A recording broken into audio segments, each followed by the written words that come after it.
What do you think the biggest misconception is of Muslims in the United States? When's the last time you've ever seen a movie in Hollywood that ever portrays a listener as a good person? You've never seen a movie that makes like a good guy, ever. Name one. Yeah, you're right. But I saw instances where like they were misquoting, verses from the Quran. Who was misquoting verses? Mainstream media. Really? One was like the infidel. They're next wherever you find them. Yes, that does say that in the book. But guess what? It says that in the book? Yeah, but they're not talking about Christians. And in that passage, God's not even talking to the Muslims. He's talking to the angels.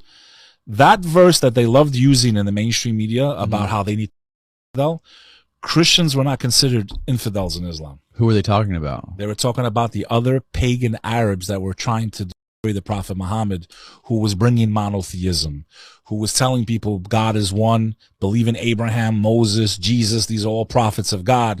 These people are praying to statues and a million different gods. They're the infidels. They're the pagans. So in that verse, they were at a battle, if I'm not mistaken. It was called Badr. It was the Battle of Badr. And historically, they were outnumbered 3-1. So the first Muslims were outnumbered 3-1. And God says in the Quran, he commands the angels, go and support the forces because they're outnumbered.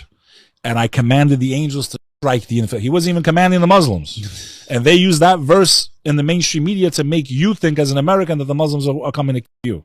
But I'll give you a quote that it does say, speak kindly to the Christian, for they are the closest to you in faith. Amongst them you will find men of reason and education. That's in the Holy Quran. When's the last time you saw that on the news? Never.